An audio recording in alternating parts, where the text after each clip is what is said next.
성경은 구원을 오직 믿음을 통해 받는다고 말합니다. 하나님께서 믿음을 구원의 수단으로 정하신 이유는 구원이 우리의 행위가 아닌 하나님의 은혜를 인정하고 의지하게 하기 위함이었어요. 그러므로 우리는 우리의 행위를 자랑하지 말고 우리를 구원하신 하나님의 은혜에 감사해야 됩니다. 근데 믿음은 내가 믿는다 생각한다고 믿음이 되는 게 아닙니다. 믿음이 되려면 믿음의 3요소가 필요해요. 먼저 복음에 대한 지식이 있어야 됩니다. 복음을 믿는다고 말하면서 정작 복음이 뭔지도 모르면 믿는다고 할 수 없어요. 그리고 복음에 대해서 전적으로 동의해야 돼요. 복음은 진리이기 때문에 부분적으로 동의할 수 없습니다. 최소한 성경이 복음에 대해 분명하게 말하고 있고 강조하고 있는 부분에 대해서는 전적으로 동의해야 돼요. 마지막으로 복음에 대해 알고 동의한 것을 끝까지 신뢰해야 됩니다. 아무리 복음에 대한 지식이 많고 그것에 동의했다 할지라도 끝까지 믿지 않는다면 참된 믿음이라고 말할 수 없어요. 이렇게 믿음의 3가지 요소, 지식, 동의, 신뢰가 있을 때 비로소 믿음이라고 말할 수 있습니다. 그런데 우리가 믿음으로 구원받고 믿음이 뭔지 알고 있지만 신앙생활 하다 보면 믿음이 늘 일정하게 유지되는 게 아니라 상황에 따라 너무 크게 요동합니다. 그래서 내게 정말 믿음이 있는 건지 제대로 믿고 있는 건지 의문이 들 때가 있어요. 그동안 열심히 신앙생활을 했는데 그 믿음이 가짜거나 아무 유익도 없다면 이것만큼 억울한 일은 없을 겁니다. 그렇기 때문에 우리는 우리의 믿음을 확인하고 점검할 수 있어야 돼요. 과연 우리는 어떻게 우리의 믿음을 확인하고 점검할 수 있을까요? 야고보서 2장 17절에 보면 행함이 없는 믿음은 죽은 것이다 라고 말합니다. 믿음에는 반드시 그에 합당한 행동이 뒤따라와요. 이렇게 말하면 어떤 사람들은 혼란스러워합니다. 아니, 성경은 분명히 행위가 아니라 오직 믿음으로 구원받는다고 말하는데 왜 행함이 없는 믿음은 죽은 믿음이라고 말하냐? 그럼 결국 행해야 구원받는다는 말 아니냐? 라는 생각이 들 수 있어요. 아니요. 우리는 절대 행위로 구원받지 않습니다. 우리가 구원받는 것은 전부 예수 그리스도의 십자가 공로 때문이고 하나님의 은혜 때문이에요. 우리가 구원받기 위해서 뭔가를 해야 한다거나 혹은 할 수 있는 건 아무것도 없습니다. 이 사실을 인정하는 게 믿음이에요. 근데 우리가 하나님의 은혜로 구원받았다는 사실을 정말 믿는다면 우린 절대로 가만히 있을 수가 없습니다. 그래서 어떻게든 그 은혜에 보답하고 주를 위해 살아야겠다는 아주 강렬한 열망이 마음속에 불타오릅니다. 결국 행동하지 않으면 견디지 못하기 때문에 행동하는 거지 구원받으려고 행동하는 게 아니라는 거예요. 믿음이 있다면 그에 따른 행동은 자연스럽게 따라오게 되는 겁니다. 그럼 내 믿음이 진짜라면 어떤 행위가 뒤따라올까요? 첫째로 참된 믿음이 있다면 회심과 회개를 합니다. 회심은 마음을 돌이키다라는 뜻으로 죄에 찌들었던 옛sam을 버리고 하나님의 뜻대로 거룩하게 살길 다짐하는 거예요. 회심은 인생에 딱 한 번 있습니다. 단어 그대로 이 마음의 방향을 죄에서 하나님께로 바뀌는 거기 때문에 회심하면 서서히 삶의 변화가 시작돼요. 물론 사람마다 이렇게 편차가 있기 때문에 회심을 극적으로 하는 경우도 있고 특별한 경험 없이 조용하게 회심하기도 합니다. 누구는 회심을 몇 날 며칠에 했냐 이렇게 시기를 중요하게 따지는데 언제 회심했냐는 중요하잖아요. 회심했다는 것 자체가 중요합니다. 만약 나에게 더 이상 죄를 짓지 않고 하나님께 순종하는 삶을 살겠다는 마음과 태도와 자세가 있다면 회심했다고 볼 수 있어요. 이렇게 회심을 하면 그 다음에는 회개가 뒤따라옵니다. 회개는 자신이 지은 죄에 대해서 하나님께 용서를 구하고 다시 같은 죄를 짓지 않기 위해 노력하는 걸 말해요. 그래서 회개는 회심과 다르게 평생 지속적으로 해야 됩니다. 그럼 어떤 사람은 아니 예수님을 믿으면 죄가 다 사함받고 구원받는다는데 왜 또 회개를 해야 됩니까? 라고 물어볼지 모르겠어요. 예, 예수님을 믿으면 죄가 다 사함받고 구원을 받습니다. 그래서 무슨 죄를 짓더라도 구원이 취소되지 않아요. 그러나 그렇다고 죄를 지어도 되는 것은 아닙니다. 죄는 굉장히 파괴적이고 치명적이기 때문에 아무리 우리의 죄가 사함받고 구원받았다 할지라도 마음으로 혹은 행동으로 죄를 지으면 우리가 이 땅에서 하나님의 뜻대로 사는데 큰 어려움을 겪어요. 이렇게 우리가 죄를 지었을 때 죄로 오염된 우리의 마음을 깨끗하게 씻는 것이 회개입니다. 어느 날 예수님께서 허리에 수건을 두르고 제자들의 발을 씻겨주려고 하셨어요. 베드로는 예수님에게 폐를 끼치는 것 같아 씻지 말아달라고 얘기를 합니다. 그러자 예수님께서 네 발을 씻지 않으면 너와 나는 아무 상관이 없다 말씀하시죠. 베드로는 그러면 온몸을 다 씻겨주십시오 라고 말을 합니다. 이때 예수님께서 이렇게 말씀하세요. 이미 목욕한 자는 발밖에 씻을 필요가 없느니라. 우리는 이미 모든 죄가 사함받아서 근본적으로 깨끗해졌습니다. 하지만 그렇다고 죄를 안 짓는 게 아니에요. 죄를 지으면 우리의 마음은 더럽혀지기 때문에 그때마다 수시로 회개를 해야 됩니다. 그리고 회개를 하면 예수 십자가의 공로로 우리가 회개한 모든 죄가 사함받게 되는 거예요.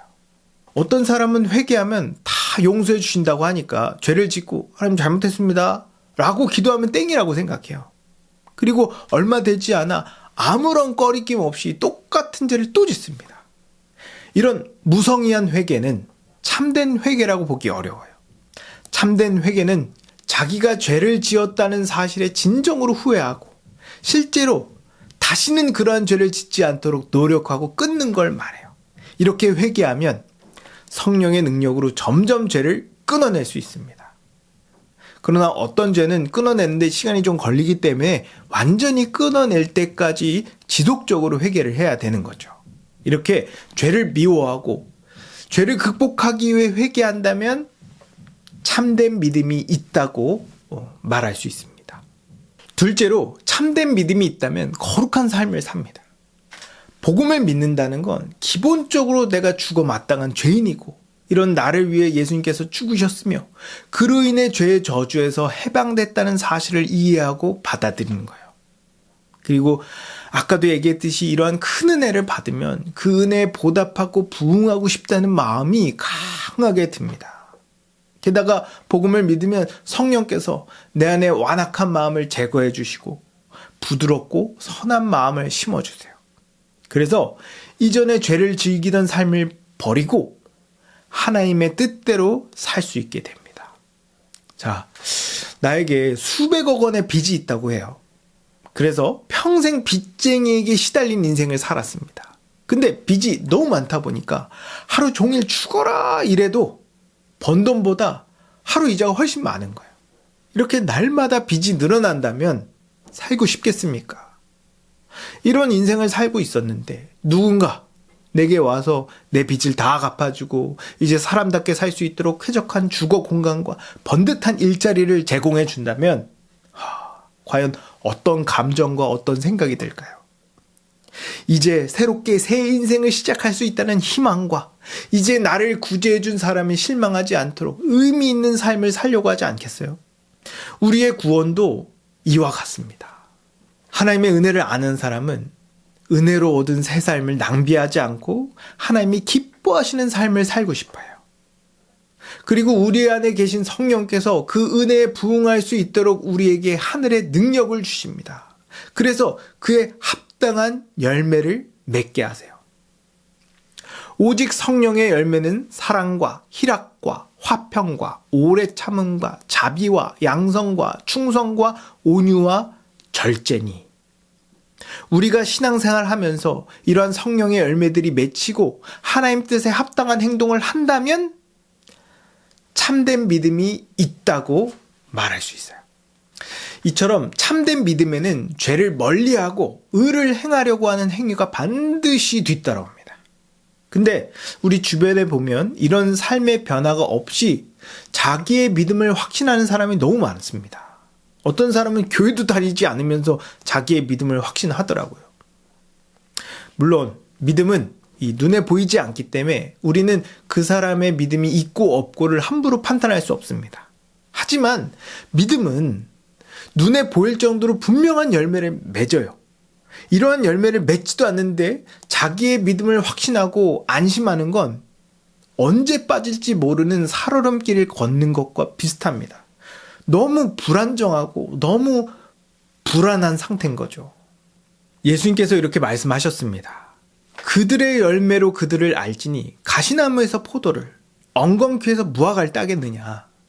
좋은 나무마다 아름다운 열매를 맺고 못된 나무가 나쁜 열매를 맺나니 아름다운 열매를 맺지 아니하는 나무마다 찍혀 불에 던져지느니라.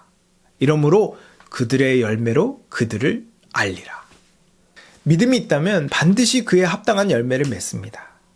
그러니 믿음의 분명한 증거를 삶 속에서 발견하여 구원에 대한 확신과 미래에 대한 소망으로 살아가는 여러분 되기를 주님의 이름으로 축복합니다.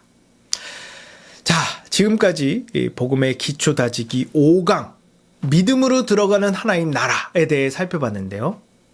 하나님은 우리를 위해 구원의 문을 활짝 열어주셨고 하나님은 믿음을 통해서 구원받을 수 있게 하셨습니다. 네, 구원받기 위해서는 믿어야 돼요. 근데 성경은 헛되이 믿으면 구원받을 수 없다고 말합니다. 그렇기 때문에 우리는 성경적인 믿음이 무엇이고 믿으려면 무엇이 필요하며 어떻게 나의 믿음을 분별할 수 있는지를 알아야 돼요. 하나님께서 믿음을 구원의 통로 혹은 구원의 수단으로 정하신 이유는 오직 하나님의 은혜를 인정하며 그분을 의지하게 하기 위함이었어요. 그렇기 때문에 우리는 하나님 앞에서 결코 우리의 행위를 자랑하지 말고 우리에게 베푸신 하나님의 은혜를 인정하고 의지해야 됩니다.